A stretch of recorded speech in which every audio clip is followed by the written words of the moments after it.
Hey guys, Chris from Survival Dispatch. We get a lot of questions about comms. Everybody wants to know about comms and looking for a comm solution.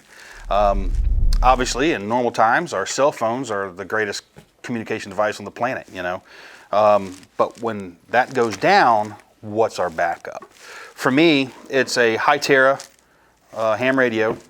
This is a waterproof, mil-spec rated for drop and waterproof radio.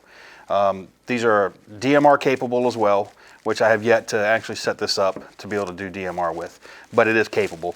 I have the external mic on it, and I also have the earbud that I can plug into this and put it in my ear if I don't want, if noise is an issue or security is a problem. I have the external extended antenna, couldn't think of it. This really increases the performance of this radio.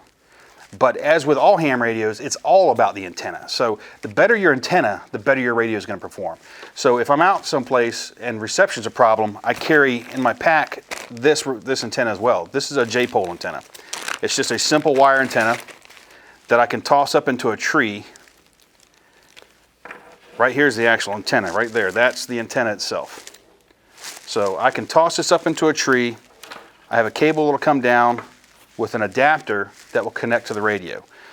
This antenna is available through countycom.com, which is where I got it. It even comes with a throw line to help get it up into the tree, and it comes with a couple of adapters.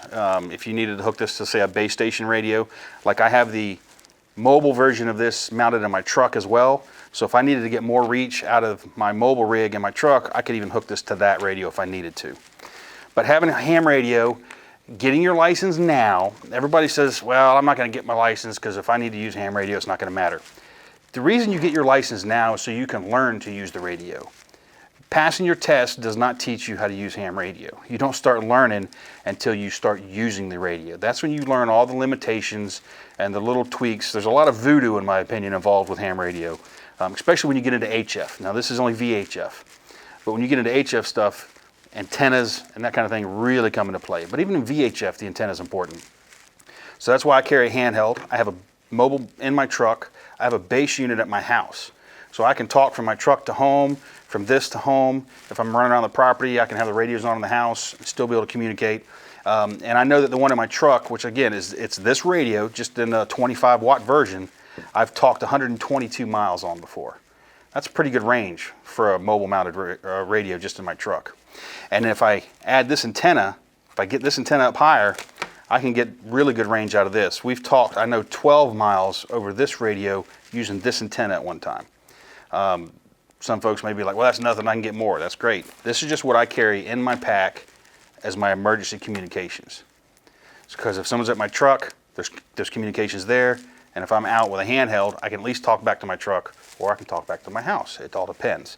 Again, antenna heights are important. The antenna height at the house, the antenna height on the truck, the antenna height of the radio. It's always line of sight. So if you're on flat ground, it's great. Out west where there's no trees and there's ridges and stuff, wouldn't need to worry about this thing. Just walk up to a high spot, key your mic, and you can talk. But it's important to get your plan now, get your equipment. A lot of people are fans of the Baofangs. I'm not going to say there's anything wrong with them. They're a great entry point, and they are better than nothing. But look at spending a little bit of money and get some quality gear, because again, this may be something that your life depends on someday. I've actually had to use my mobile mounted radio one time when there was a lady lost in the Ocala National Forest. There was no cell signals. The only way we could get help to come form search and rescue for her was over my ham radio. I contacted another ham operator who then called 911, and he acted as the relay between us and law enforcement to come out and find her.